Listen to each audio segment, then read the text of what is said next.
Assalamualaikum warahmatullahi wabarakatuh. Niyatul ijabatil qabul ila hadratin Nabi Mustafa Rasulullah Muhammad sallallahu alaihi wasallam wa ala alihi wa dhurriyyatihi wa ahli baitihi ajma'in. Wa ala jami'i ikhwanil anbiya wal mursalin wal awliya wa syuhada was salihin wa sahabati wa tabi'in wal ulama'i al-'amilin wal musannifin al-mukhlisin wal malaikatil muqarrabin wal mu'allifin kitab Syekh Muhammad Nawawi Syafi'i Nurul Sayyid Ahmad Al-Marzuki Nafa'allahu bihi semuanya menolong muslimin muslimat wal mu'minin min masyariqil magharib wa barriha wa bahriha wa rajal marah min niyatina alladhi yuqul ma'inakum wa na'takin wa faraqahu lahum dhulubahum wa taqabbala minhum amalahum syai'un lillahi lana wa lahum al-fatiha a'udhu billahi minasyaitanir rajim bismillahir rahmanir rahim alhamdulillahi rabbil alamin arrahmanir rahim maliki yaumiddin iyyaka na'budu wa iyyaka nasta'in ihdinas siratal mustaqim siratal ladzina an'amta 'alaihim ghairil maghdubi 'alaihim waladdallin rabbi ighfirli wa liwalidayya wa lil mu'minin amin ya rabbal alamin. Di kitab saya halaman 8 masuk sifat ma'ani, rumusnya kemarin 1, 5, 7, 7. Jadi sifat 20 itu dibagi 4. Sifat 20 dibagi berapa? 4. Sifat wajib, kemudian sifat salbiyah, ya, yang satu nafsiyah, salbiyah, ma'ani dan maknawiyah. Kita sudah membahas sifat nafsiyah, sudah membahas terakhir sifat salbiyah. Salbiyah itu mulai idam, baqa, wa khalaqatul hawadithi qiyamu binafsihi wahdaniyah. Maka sekarang masuk kepada qudrat. Bismillahirrahmanirrahim. Qala al-mu'allif rahimahullahu nafa'ana bi ulumihi yaqulu rabbi shrah li sadri wa yassir li amri wahlul 'uqdatam min lisani yafqahu qawli wa ufawwidu amri ila Allah. Setelah kita membahas kemarin sifat-sifat salbiyah, sifat-sifat yang tidak boleh tidak melekat di dalam sifat dan zat Allah, maka kita lanjutkan pada sifat selanjutnya yaitu ma'ani. Apa itu? Sifat yang tusahhihu lidzatil lati qamat biha, sifat yang mengesahkan, yang kalau tidak ada itu tidak sah menjadi Tuhan. Jadi Allah itu punya sifat, yang sifat ini tidak boleh lepas. Kalau sifat ini tidak ada, itu tidak sah. Sah dalam bahasa hukum itu kaitannya dengan syarat. Kita kasih contoh ilustrasi. Kita sholat, syarat sholat diantaranya apa? Halo? Ngantuk gitu. Halo. Salah satu syarat sholat apa? Niat. Niat rukun bro. Bukan syarat. Halo.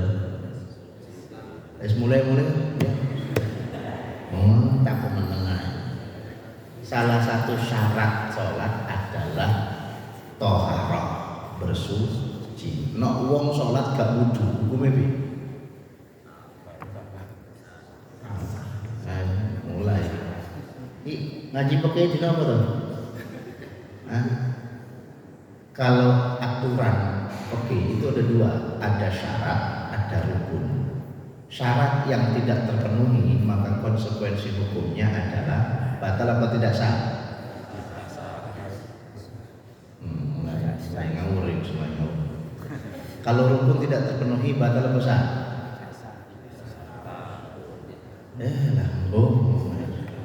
Ngombe saya.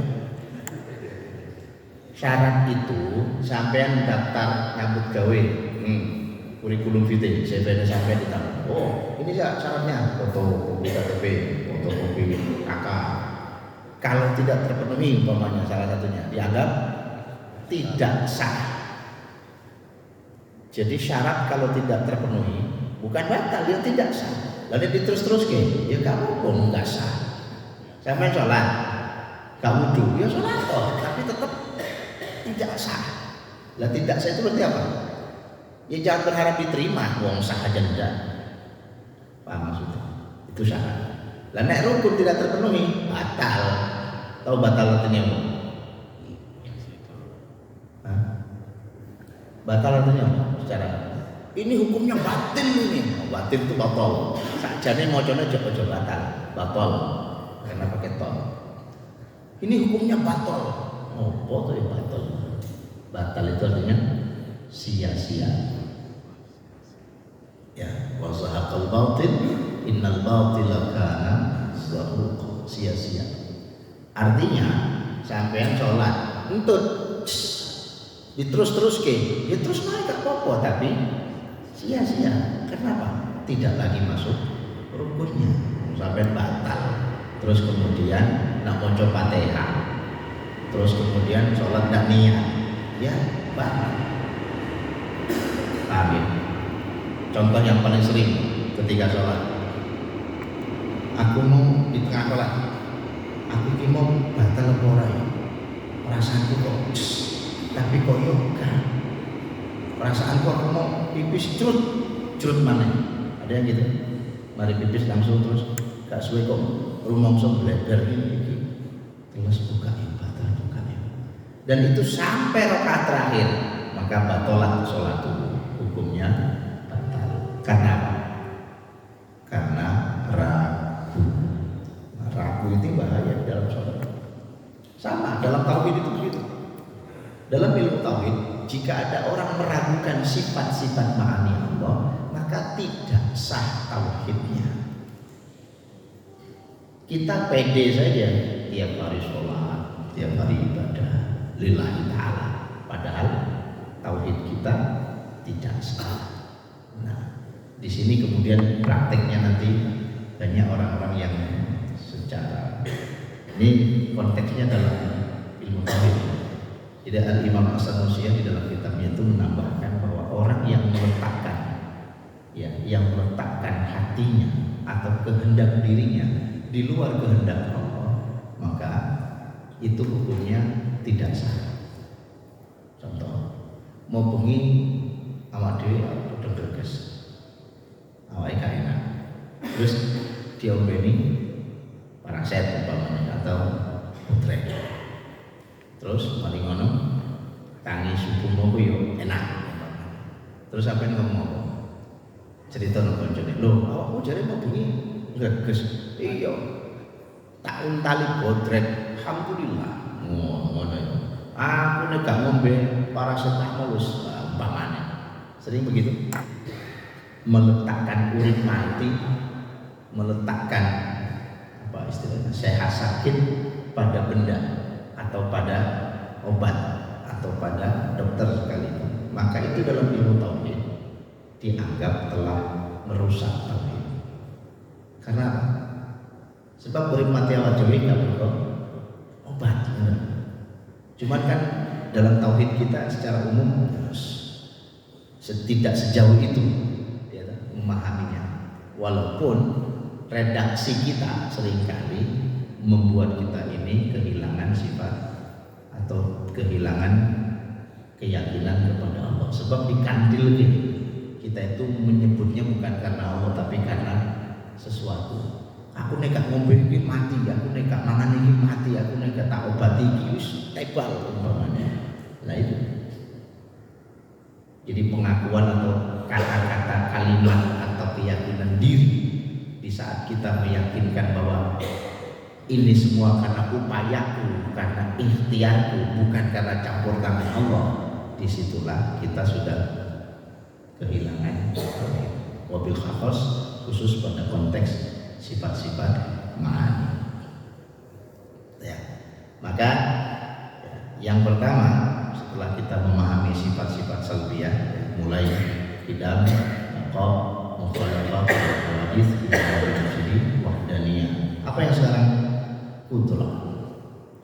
Apa itu qudrah? Qudrah itu artinya sifatun tusahihu lidzati an taf'ala wa tatruk. Qala ta'ala wallahu ala kulli syai'in qadir. Kalimat wallahu ala kulli syai'in qadir. Innallaha ala kulli syai'in qadir. Sering kali kita di Quran itu innallaha ala kulli syai'in qadir. Wallahu ala kulli syai'in qadir. Banyak tak? Artinya apa? Allah Maha Kuasa atas segala sesuatu. Ala kulli syai'. Syai'un itu kalau dalam gramatikal bahasa Arab itu sesuatu yang paling umum. Syai' namanya syai'. Nah, arek pondok ngarani syai'. Syai' itu adalah isinya segala sesuatu yang amah, yang universal, itu syai'. Maka tidak ada satupun dalam hidup ini yang keluar dari definisi syai'. Sekarang pertanyaannya begini, kalau kita melakukan dan menghendaki sesuatu, ya, jadi sekali lagi definisinya ya, qudrat itu adalah sifat yang mengesahkan bagi zat yang bersifat dengannya untuk berbuat atau tidak berbuat. Itu namanya qudrat. Sekali lagi, mau melakukan atau tidak melakukan, ya, dikerjakan atau ditinggalkan, itu tetap sah bagi Allah. Maksudnya Allah tidak terdikte untuk melakukan sesuatu atau tidak melakukan sesuatu. Nanti ini dalam sifat jahisnya ada lebih lengkap lagi. Fi'lu mumkinin au tarkuhu. Allah itu punya hak untuk melakukan sesuatu atau tidak melakukan sesuatu, karena Allah itu punya sifat qudrah, kuwasa, alias berkuasa, dan kekuasaan Allah itu penuh, tidak terdikte oleh apapun. Kalau Allah mengatakan qadirun, atau Allah itu syai'un qadir, atau Allah itu innallaha ala kulli syai'in qadir, maka kekuasaan Allah meliputi segala sesuatu tanpa batas, tanpa limit, dan tidak terdikte oleh apapun. Jadi jangan dianggap Allah itu bisa kita kendalikan, tidak bisa. Karena ada banyak manusia itu yang mendikte Allah di dalam doa-doanya. Sampai tahu dungo Pak, iku mau dungo apa? Mari subuh. Gak ada. Ya sama doanya jangan gak ada, mari kami ini tok. Ya apa ya?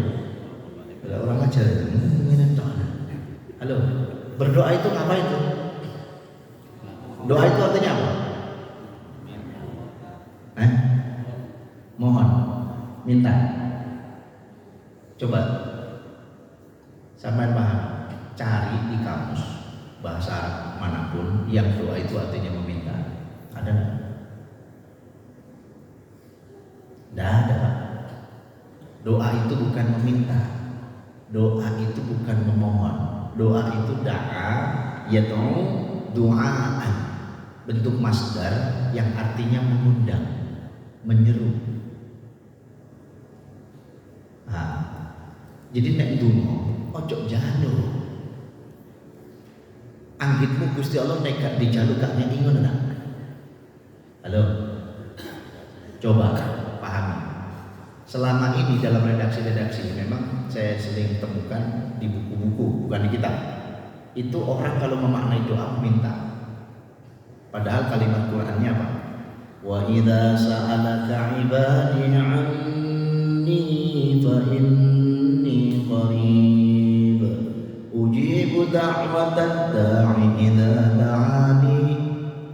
Ujibu da'wah, aku akan mengabulkan ya, semua yang namanya undangan. Allah akan menghadiri setiap undangan yang siapapun hambanya mengundang. Da'a itu artinya mengundang, menyeru. Jadi kalau jenengan memaknai doa itu artinya permintaan itu kurang pas. Berdoalah untuk mengundang Allah. hadirkan Allah di dalam doa-doa. Sehingga nanti ketika Allah hadir di dalam doa kita, baru terjadi komunikasi dua arah. Makanya para ulama-ulama tasawuf itu malu untuk berdoa. Karena apa? Mereka itu kalau berdoa tidak pernah meminta, tapi berdoa untuk mensyukuri dan bertanggung jawab dengan apa yang sudah diterima. Halo. Jadi kalau untuk mobil, ya Allah, idem ya Allah. Isa sembahyang, doanya podo toh. Ya Allah, idem sing Isa mau ya Allah. Kok subuh beduk? Allahumma ya Allah, idem sing mau kaya subuh ya Allah. Jadi janganlah berdoa untuk mengajukan proposal, Pak. Bu, ada yang kalau berdoa minta mengajukan proposal? Ngene kok. Kabeh. Jadi kan kita tuh seringkali disorientasi. Ini saya kasih kacamata dari sudut pandang berbeda nih. Jadi nyuwun saya. Dalam ilmu tauhid, doa itu bukan meminta, Pak. Jangan minta. Karena Allah tuh pasti menurut. Mereka-mereka yang tidak meminta, bahkan tidak pernah sholat sekalipun, tidak pernah berdoa, apa berhenti diberikan nikmat Allah? Tidak. Sekarang saya tanya, isi doa sampai apa tadi isinya rata-rata? Jalur selamat, sehat, gimana?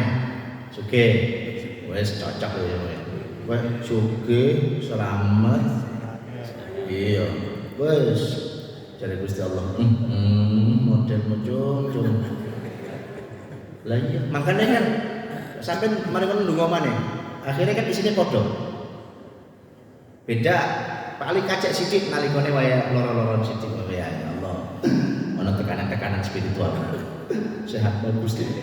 Sing situ sesuk arep mantu Gusti. 100 juta Gusti. Ngapa? Sok mantu Gusti. Ketone kurang ya. Ana sing nginjil ndongane, ya Allah 10 juta ya Allah. Sing 5 juta receh ya Allah. Ya sedekah ini ngono.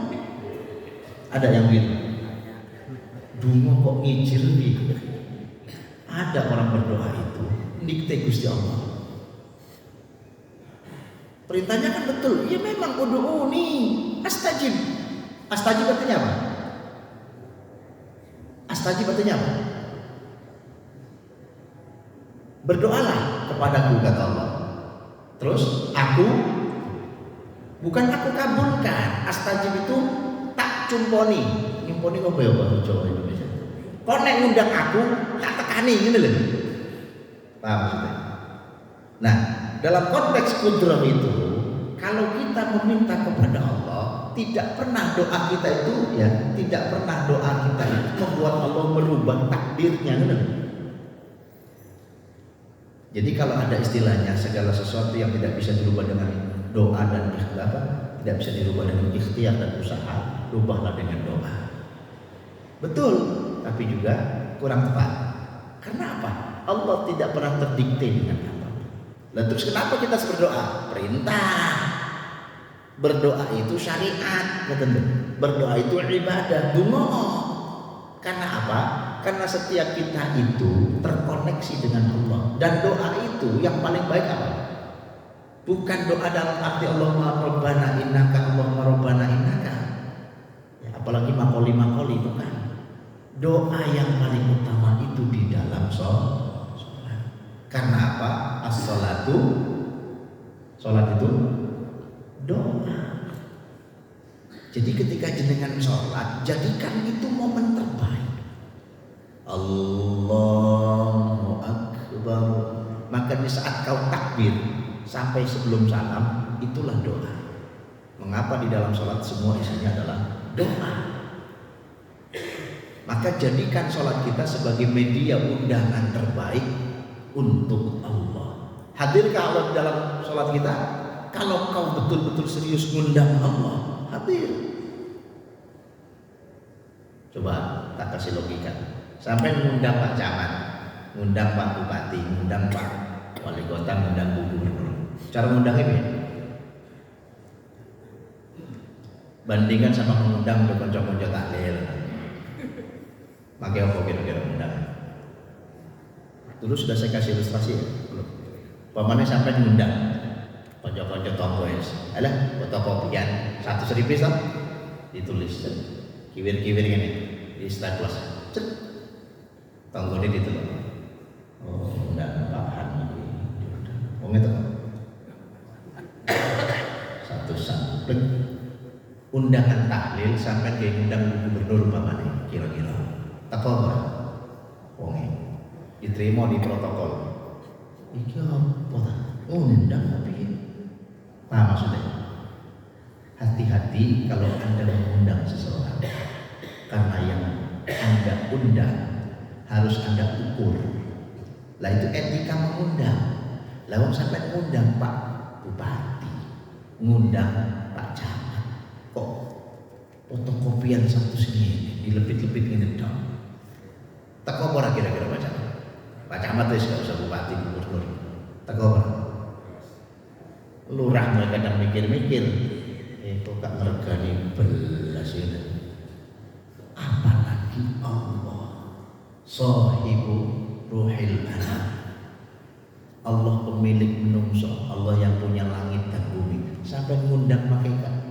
fotokopian satu saja paham maksudnya etika di dalam berdoa itu diatur lah diatur ngundang Allah itu hati-hati kita itu kadang-kadang ala kadarnya nek memenuhi undangan yang wong macak setengah jam kelambine dicepak-cepakno ya toh dhuwur sampai ngisor kudu pas iki sak sepatune sak celonane sak badhiane ya toh minyak wangine barang teko nang Al-Akbar undangane Ustaz Muzaki ya teko oh emak-emak pemane itu ngepas ngekelambi sak sembarang kali res sak maskere saiki kudu matching masker kudu padha mbek kudune ngundangan menungso teko nang undangane menungso repote kaya ngono serepot apakah kita ketika hayya 'alas shalah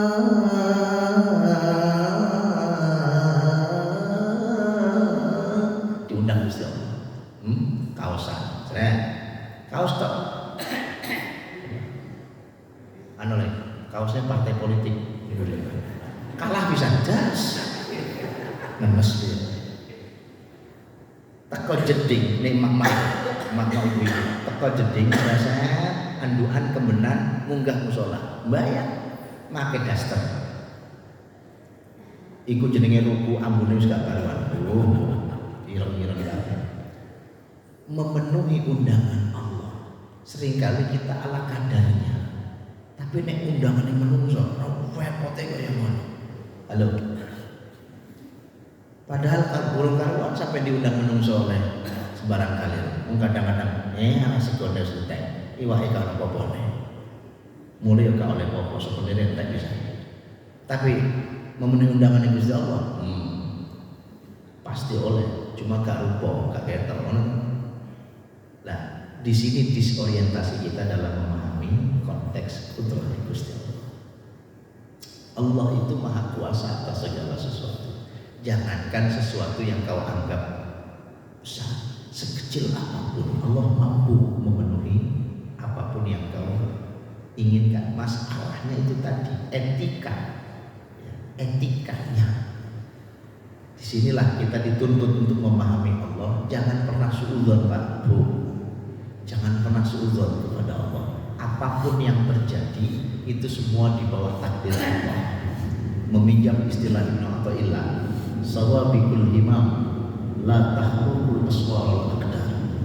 Semangatmu untuk menembus tembok-tembok, semangatmu ingin mencapai cita-cita, semangatmu ingin menggapai goal 2025 tidak akan pernah mampu menembus tembok-tembok takdir Allah.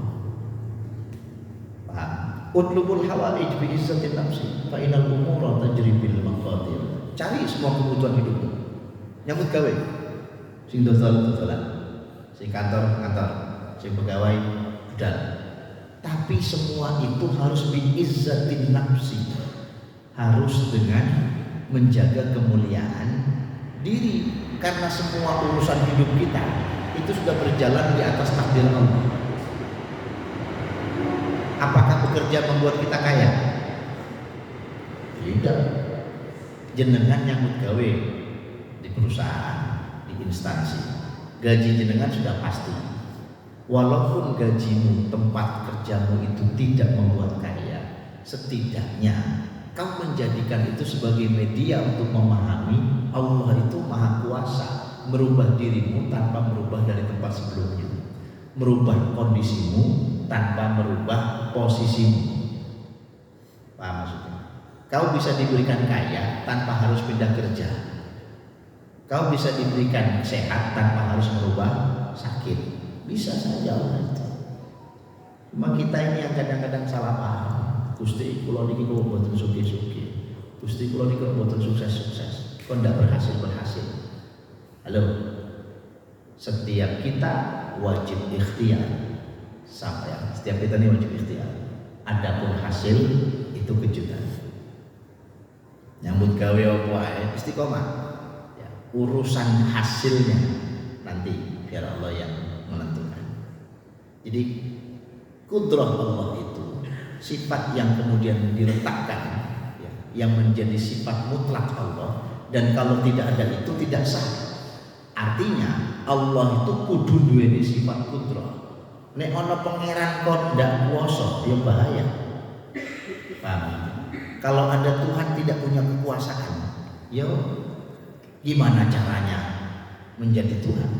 Tuhan kok terbatas? Coba cek, ada nggak Tuhan yang terbatas? Perasaanku nek liyane Gusti Allah malah ya terbatas kabeh. Umak kayak gak iso. Umak lo gak iso.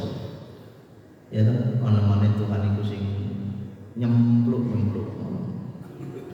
Tuhan yang nyempluk, Tuhan kok lemu gak pernah diatur.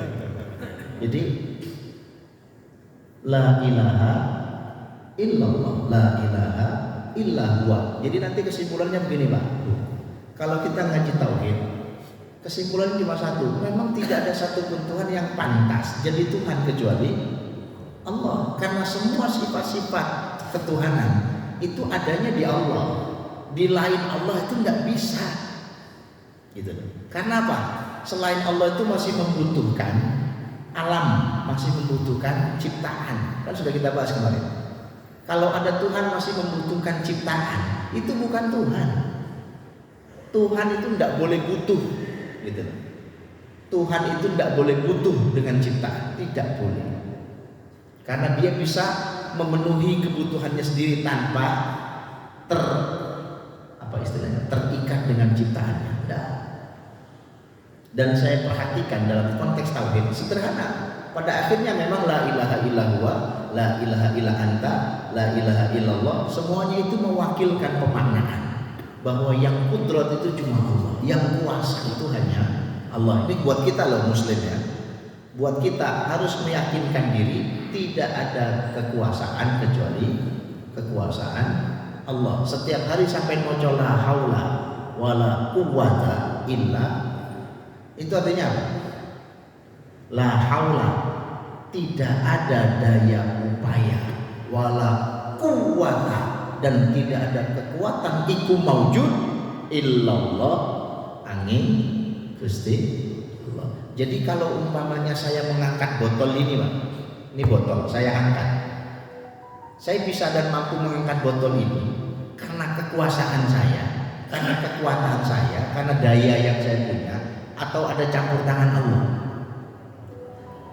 Ini nanti sebelum kita membahas teori-teori ya, ada yang Mu'tazilah, ada yang Jabariyah, ada yang Qadariyah, itu memang isme di dalam ilmu perkembangan sejarah pemikiran. Kalau orang Jabariyah itu memahaminya begini, Jabariyah ada Qadariyah, ada Jabariyah. Jabariyah itu fatalistis, kabeh apa jare Gusti Allah. Jadi aku ngangkat botol iki tok. Ini botol ini karena Allah yang ngangkat. Paham maksudnya? Jadi saya tidak bisa ngangkat botol ini kalau tidak Allah. Sehingga aliran Jabariyah meletakkan bahwa segala sesuatunya itu adalah Allah. Aliran Qadariyah sebaliknya. Oh enggak, iki aku sing kuwasa. Wong aku iki duwe tenaga, duwe energi, tak angkat botol iki. Iki aku, ndak ada hubungannya sama Allah. Itu qadariyah. Paham maksudnya? Dua isme ini saja ya, dalam perkembangan pemikiran Islam itu menjadi apa istilahnya? Menjadi pertarungan terus. Lah kalau kita ini ya, tauhid kita itu menganut Al-Maturidi ya, dan Al-Baghdadi. Artinya apa? Kita itu tidak selalu memaknai qadariyah, juga tidak melulu memaknai jabariyah. Di tengah-tengah. Kita ini muslim-muslim moderat lah istilahnya. Tidak fatalistis, juga tidak rasionalis. Paham maksudnya? Iki sak jane kedukuran kok gak tau kamu ngomong begini. Iki maksudnya paham apa ngomong-ngomong satu ngono ya. Kok sawangane kok anteng ngono iki. Menikmati kok kadang belas ngomong apa jabariyah. Ya wis ngono, intine ngono bro, pokoke ngaji ngono iki. Ya. Ada jabariyah, ada qadariyah, ada mu'tazilah, ada murji'ah, macam-macam, ada syiah dan sebagainya. Itu adalah aliran-aliran pemikiran di dalam tauhid. Memang di dalam aliran teologi itu muncul, Pak. Sehingga posisi kita tuh kadang-kadang bukan kadang sih, seringkali saya temukan gak jelas.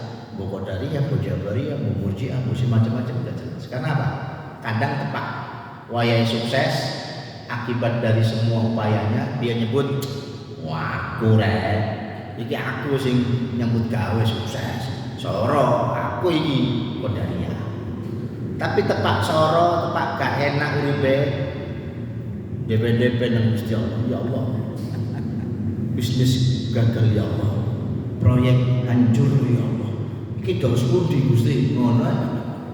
Jadi sing gak enak diserahno Gusti Allah, sing enak dipek dhewe. Ada yang gitu. Endi wong? Oh, makanya jelas itu. Ya. Sampai situ bisa dipahami nih. Jadi kudrat Allah, sifat kekuasaan Allah itu menjadi sah dan menjadi pengabsah bahwa Allah itu maha kuasa atas segala sesuatu, apapun yang masuk dalam definisi sesuatu di bawah kekuasaannya Allah. Bagaimana kita mencitrakan itu dalam kehidupan sehari-hari? Pahami bahwa ada saatnya di mana kita memahami ini kekuasaan Allah, ada juga titik di mana Allah memberikan kita kekuasaan untuk melakukan sesuatu. Ya, jadi di mana titik kekuasaan Allah, di mana titik di mana Allah memberi kita kekuasaan, itu juga ada. Sehingga ada yang masuk ranah Allah qat'i mutlak, ada yang masuk ranah menungso secara nisbi. Ya, baik qat'i di Allah, nisbi di kita. Di kita ini nisbi. Nisbi itu apa ya? Nisbi itu ya temporal. Ya artinya tidak berlaku mutlak ngono ae. Awak dhewe ngombe iki yo awak dhewe iso, ya juga Gusti Allah memberikan kekuasaan. Jadi ada free will, diberikan kemampuan untuk mengambil keputusan bahwa antum a'lamu bi umuri dunyakum. Kalian tuh tahu urusan-urusan dunia kalian. Ada titik, ada sisi di mana kita memahami bahwa ini adalah Allah. Ada juga sisi dan titik di mana Allah memberikan kita kebebasan. Sampai situ? Any question? Any question? Ada pertanyaan? Dong mau gak mudeng? Udah sudah. Iya, monggo. Assalamualaikum. Waalaikumsalam.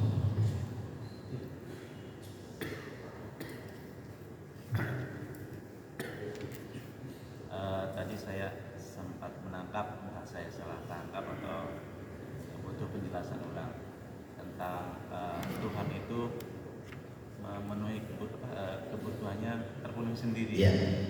Saya masih belum cukup paham ya bahwa Tuhan itu memiliki kebutuhan gitu. Ya. Mohon di. Baik.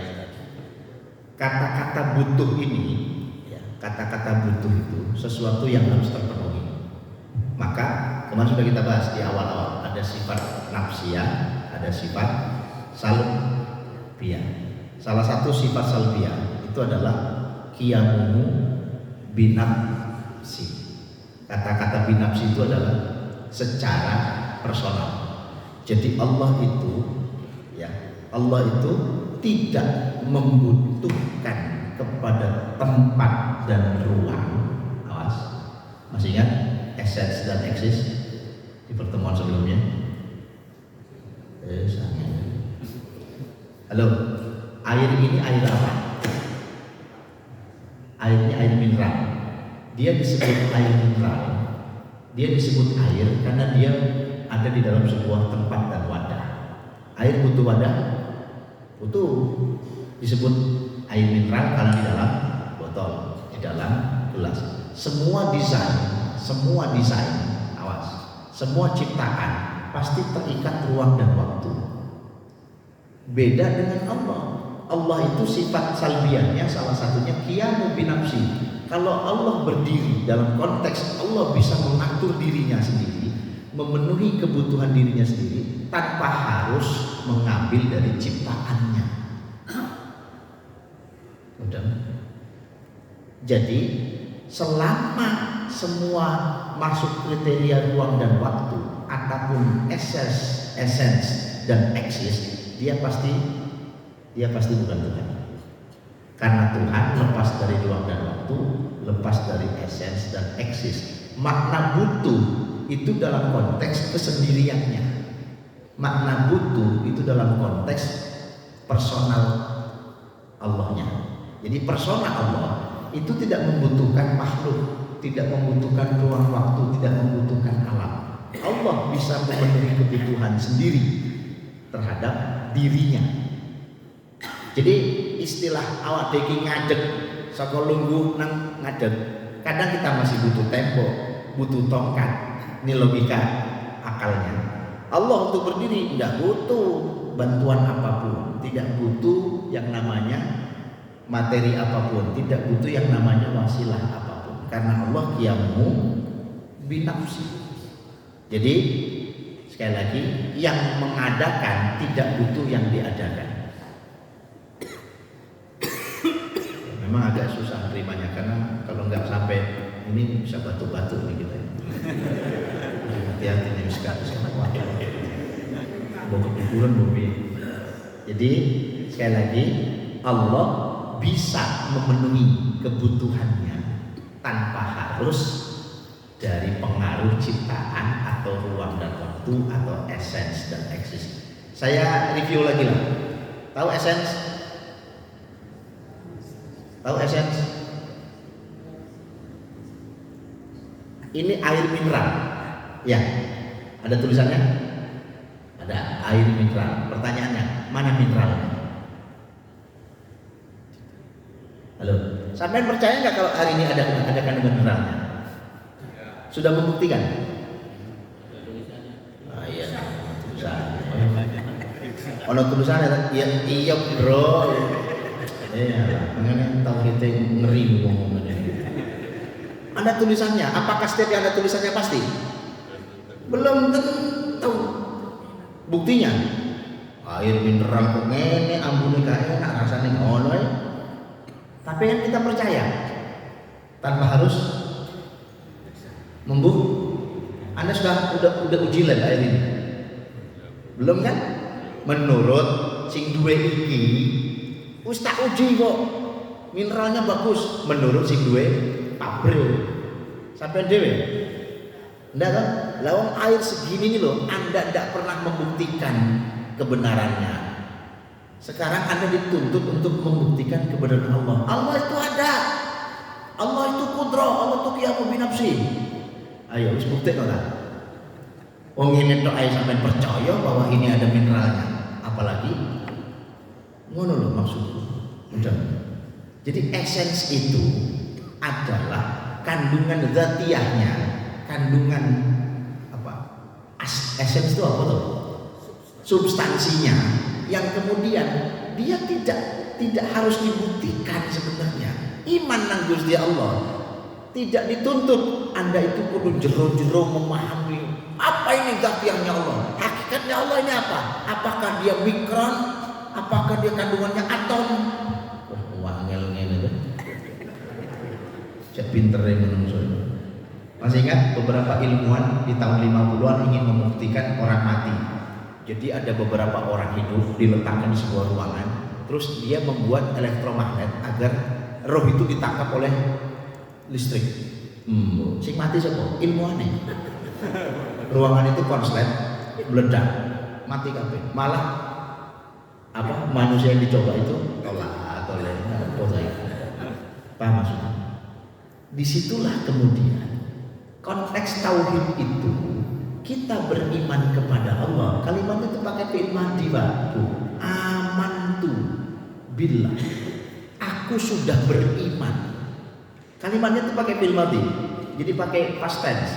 Kau kalau sudah beriman, memang tidak dituntut untuk membuktikan. Karena apa? Tafakkaru fi khalqillah. Sudahlah, ciptaan Allah saja yang kau pahami.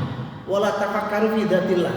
Jangan kau membedah esens dan substansi Allah. Tidak mungkin. Karena apa? Akalmu diberi batasan.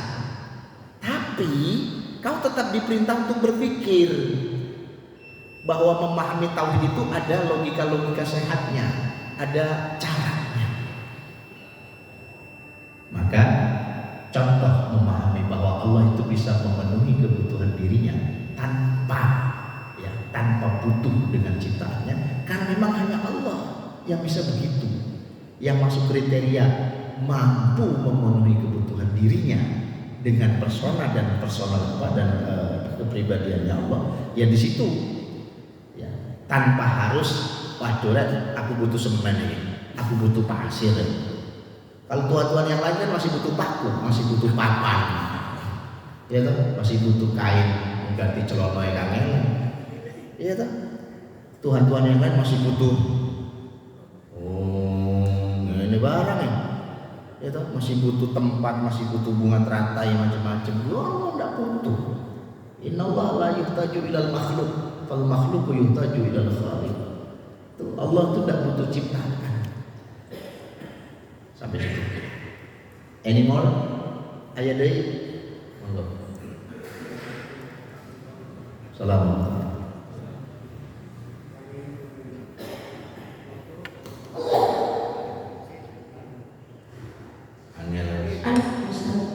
Kalau kuping ini. Boleh tanya, Ustaz? Sebentar Bunda, ada bapak yang sedang bertanya. Dibantu mic-nya karena nggak kedengaran. Mana mic-nya? Itu di atas dari saya. Agak keras Pak, mohon izin. Monggo.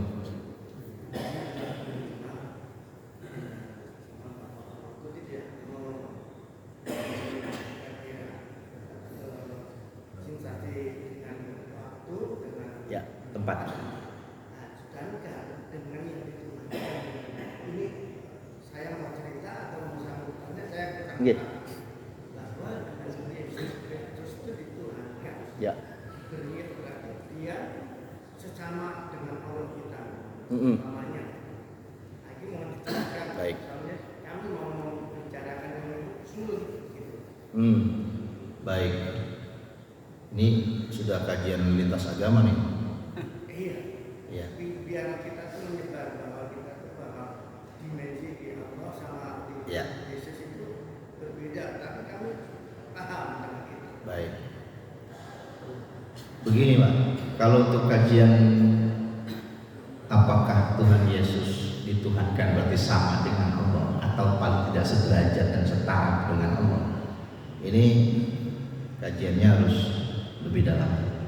Jadi gini, saya pernah memang mempelajari beberapa kitab-kitab suci agama lain, tapi tidak dalam kapasitas untuk menilai Tuhan orang lain. Sebab lakum dinukum wal yakin. Hanya begini Pak, harus buat kita nih secara pribadi sebagai muslim memaknai Allah jangan pernah sama dengan Tuhan yang lain.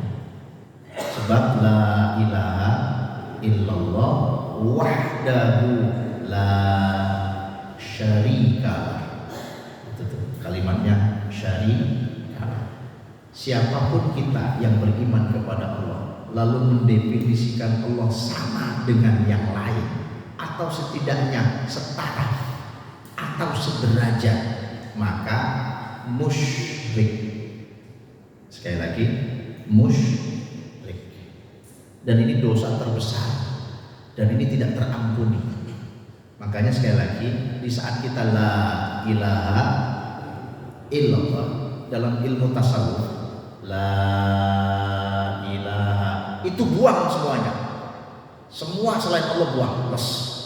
La ilaha illallah, tidak ada Tuhan selain Allah, buang.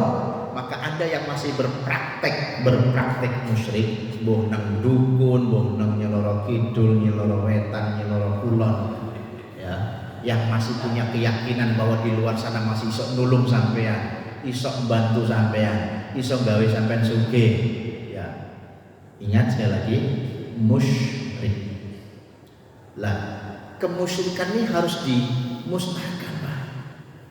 Jadi istilahnya, kalau kita akan memaknai konsep ketuhanan, kenapa Yesus itu dituhankan sehingga bisa sederajat dengan Tuhan?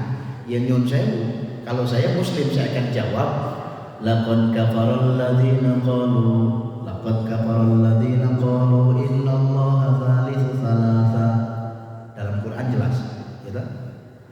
Sungguh kafir hukumnya orang yang mengatakan Allah itu 3 di dalam 1. 3 in 1. 3 in 1 itu cuma ada di Jakarta, kan? Di jalan apa? Bahan Tamrin. Itu enggak boleh kalau enggak 3 in 1. Dan yang terakhir 3 in 1 itu hanya ada di toko-toko sampo. Moisturizer 3 in 1.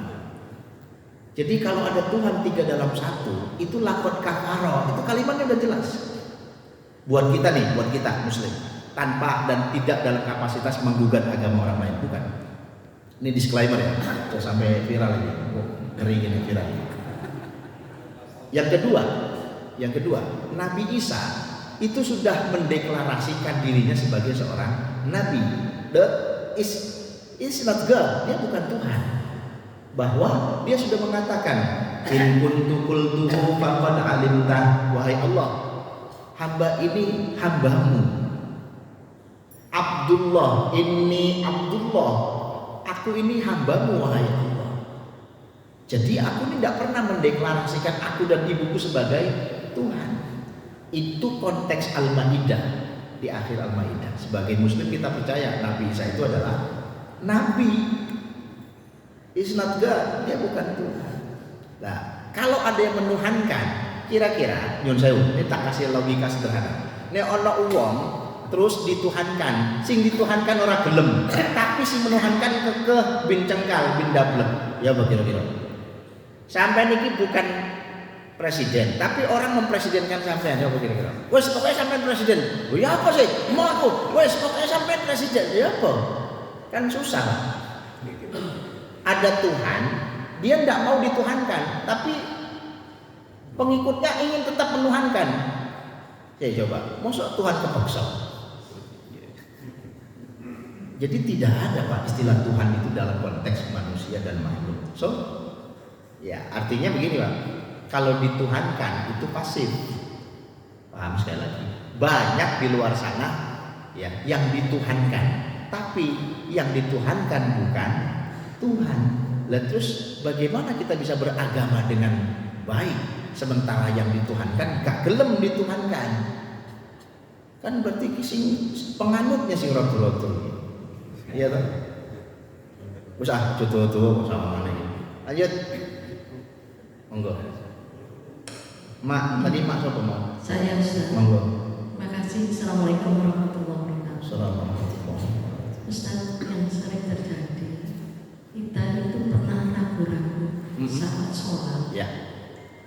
Dimana pada saat kita sholat, kita itu teringat, loh aku ini kok turun tahiyatul pertama. Padahal sudah melaksanakan surat ketiga ayat surat apa rakaat ketiga. Nah, apakah keraguan ini harus kita mantapkan wis ketelu?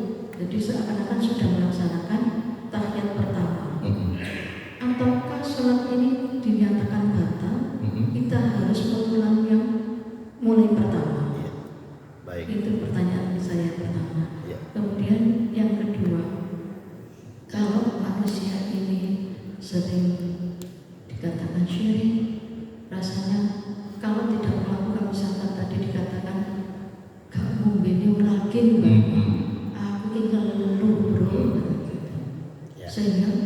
pasti minum. Jadi ketergantungan itu sering kita lakukan. Ya. Kadang sering tidak menghadirkan Allah saat itu. Ya. Apakah syirik-syirik ini yang kecil-kecil ini akan mendapatkan pahala kita berkurang atau nanti hisab kita itu berat Ustaz? Baik. Di kemudian hari. Matur nuwun, terima kasih. Wabillahi taufiq wal hidayah. Wassalamualaikum warahmatullahi wabarakatuh. Waalaikumsalam. Wah, nuralkin banget. Sing liya iki sipastatin, alpurinol, obat-obatan tok iki kolesterol. Baik, Bunda. Yang pertama begini.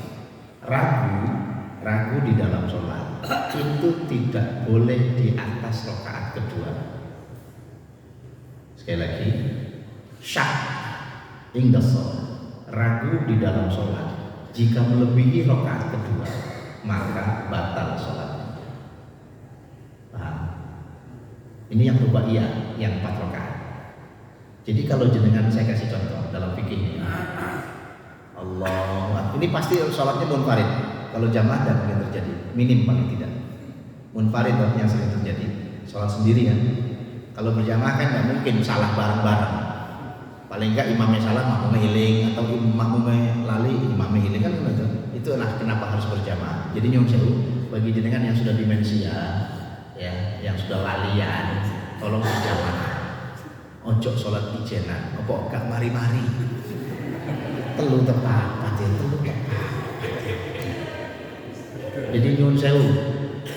Jangankan demensia umur sing nom-nom yang melok lali ya. Bisa. Jadi gini Pak, dalam fikih itu yang paling sederhana aja, dalam Safinah itu dijelaskan. Kalau jenengan lupa, ndak cepet ambil kesimpulan. Sebab ragu itu tidak ada obatnya kecuali dengan menambah keyakinan. Ragu itu tidak ada obatnya kecuali dengan menambah keyakinan. Allahu Akbar, salat munfarid. Iki telu tapat ya. Telu tapat. Etika fikihnya berapa? Telu. Tidak boleh dalam fikih mengambil yang banyak. Tidak boleh. Karena apa? Keraguan tidak boleh diambil dari yang banyak. Ambil yang sedikit. Telu apa? Telu. Nah, dan langsung telu atau bapak telu. Aku mau wis wudu apa gurung? Wes. Sebab kalau sampai jam belum batal seketika itu. Paham maksudnya? Aku mau wudu apa gurung ya? Lah ya apa sih? Wis takbir ya. Paham maksudnya? Jadi tidak boleh dalam fikih itu ragu, Pak. Ragu itu begini. Aturan fikihnya, ndang cepet ambil sikap. Jelek, ngoten lho. Telu atau apa? Telu, terus batal apa gak? Ah perasaan ya batal. Itu namanya taghayyur niat, merubah niat. Pak, aku mau untuk gak ya? Enggak. Paham? Perasaan keces loh ya apa sih? Segala sesuatu, awas, yang terjadi sebelum sholat dan beres ke. Makanya Rasulullah itu udah jelas. Kok nek luwe sholat, mangan sih. Timbang sholat mikir mangan, karuan mangan mikir. Ngono loh. Itu fikih sampai begitunya. Tapi kalau sudah takbir, maka semua hal yang berpotensi merusak, syak, ragu, dibuang. Allahu Akbar. Maka sudah tidak ada lagi yang membuat Anda ragu. Bersekutu bahwa wes aku mau tutup gagah kecuali burimu geblak. Kon nyapo entutmu bro. Berarti batal. Paham maksudnya? Ketika Anda sholat ternyata sarung sampean bolong, ketok pupune, ketok aurate, batal enggak? Batal kalau ada yang ngasih tahu.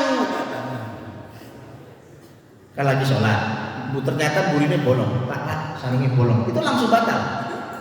Tapi nek eruwe mari sholat, mari salam, lo bolong, sudah, nggak apa-apa. Paham? Sampai sholat, nggak ngadep kiblat, sah apa enggak? Sah. Tapi ketika dikasih tahu tuan rumah di tengah sholat, fi adna sholat, awas, cak, keliru kiblatmu lagi sholat. Kiblatmu ke tengenmu, akhirnya balik seret. Boleh? Boleh. Itu terjadi ketika Rasulullah memindah kiblat di masjid kiblat tadi. Lah kalau udah dikasih tahunya setelah salam, kan mau sholat madep rono, keliru. Madep rono, jawaban, apa semari, ngono. Salam mengandani mari salam. Nah, itu fakih. Jadi kita tuh kalau ibadah kudu paham ilmu, kecuali dagelan. Cak, lagi sholat, rakaat kedua, kiblatmu salah, landing, mana lo? Oh iya, nah itu batal gara-gara ngomong. Ya dagelan tuh. Jadi intinya apa bu? Kalau ragu, hendak cepat ambil sikap. Tidak boleh keraguan sampai akhir sehingga sampai salam masih ragu. Karena di atas rakaat kedua maka Anda sudah melebihi limit. Aku batal koda di rakaat kedua. Sudah tidak. Telu gak apa-apa. Telu. Mas yo tonggo sampean ngitung. Kon mau sholat pirang rakaat? Papat. 5 ora. Aku mantepe papat nyapa kon ngitung-ngitung bayang.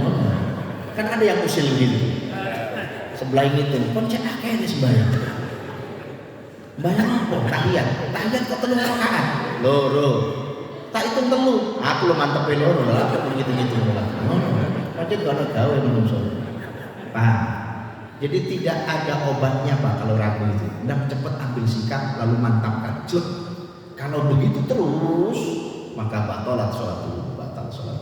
Itu yang pertama. Yang kedua Bunda, memang konteks meyakinkan pada kebutuhan atau pada keterkaitan wasilah dan asbab atau kausalitas sebab akibat. Itu tidak melulu jadi musyrik, tidak.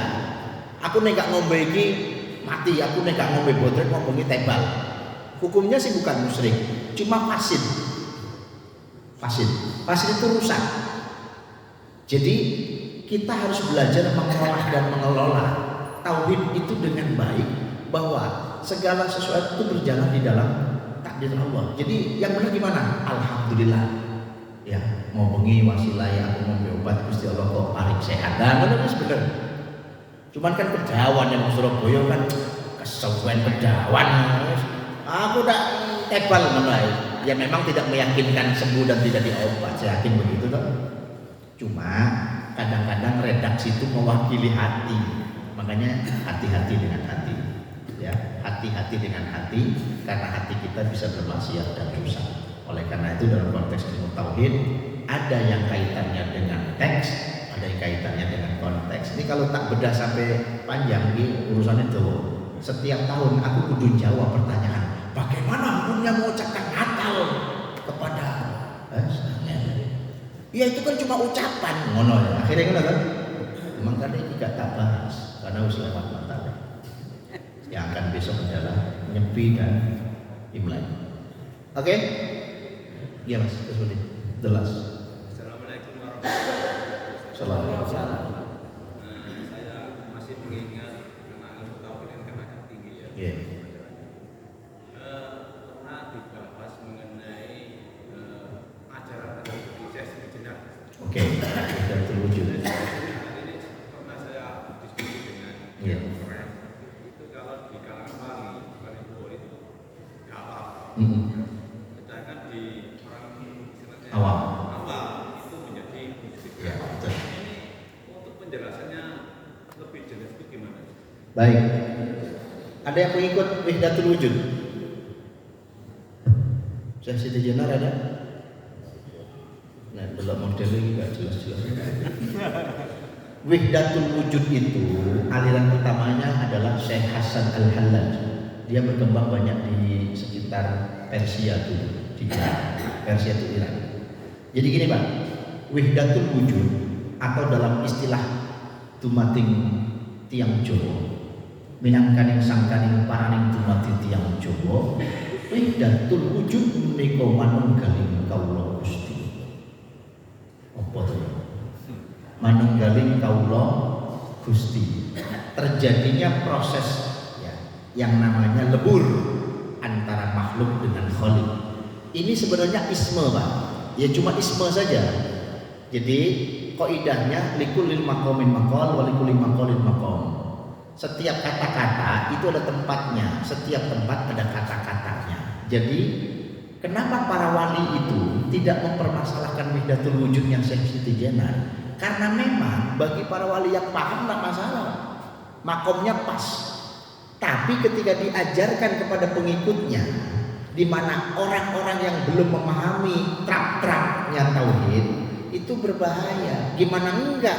Pokoknya iling Gusti Allah wis sholat. Lah syariatnya dilewati. Nanti kapan-kapan kita bahas ya. Bagaimana dalam ilmu tasawuf itu ada yang namanya syariat, tarekat, hakikat, makrifat. Nanti kita bicara kapan-kapan. Artinya apa? Memahami syariat ini harus lulus baru bicara toriko. Masuk toriko, pokoknya gak mantep. Masuk toriko, gak mudeng ilmu tauhid, gak mudeng ilmu fikih.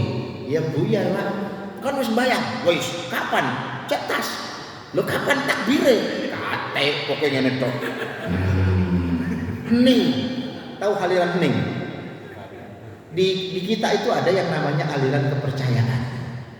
Biasanya Semar Menteng, di Surabaya ada tuh aliran kejawen. Banyak di kita juga ada. Artinya apa? Mereka sholat cukup hening dok. Ketika sudah hening dianggap sudah. Padahal syariat Muslim itu kalau dicontohkan Rasul yang sudah tingkatannya ma'rifat, sholatnya sampai abo pak sikile. Lah terus penuh iki aliran apa? Ngaku Islam tapi gak sholat. Sholatnya pokoknya wis iling. Loh ya apa sih? Ini ada dalam aliran Budi Dharma. Ya kalau jenengan pernah dengar aliran Budi Dharma, ini kawan-kawan aliran kepercayaan. Itu sah-sah saja kalau mereka mau memahami itu. Tapi jangan dalam konteks Islam gitu loh maksudnya. Kalau Islam itu ada aturannya. Makanya sekarang aliran kepercayaan menjadi bagian dari apa namanya entitas sendiri. Kan tidak digabung toh. Dulu kan mereka harus merapat ke Islam, KTP. Karena memang mereka tidak berkeyakinan akhirnya repot. Nah sekarang ditambah di KTP itu agama aliran kepercayaan. Sudah monggo. Ada Sunda Wiwit, kalau di Jawa Barat itu ada Sunda Wiwit. Sudah silakan. Tapi jangan karena definisi Islam itu jelas. Ada syahadat, ada sholat, ada zakat, ada puasa, ada haji. Dan itu semuanya sudah pakem. Kalau Anda mau disebut Muslim ya sholat. Muslim kok gak sholat? Sholatnya kayak biar. Ya takbir sampai salam itu sholat. Udah. Kecuali Anda hidup sebelum zaman Nabi Muhammad, monggo.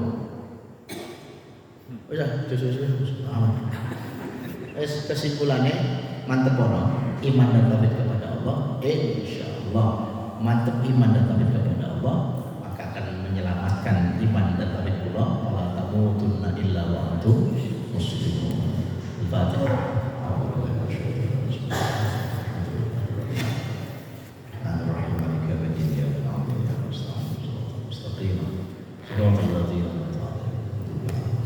صلي وسلم وبارك على نبينا محمد والحمد لله رب العالمين.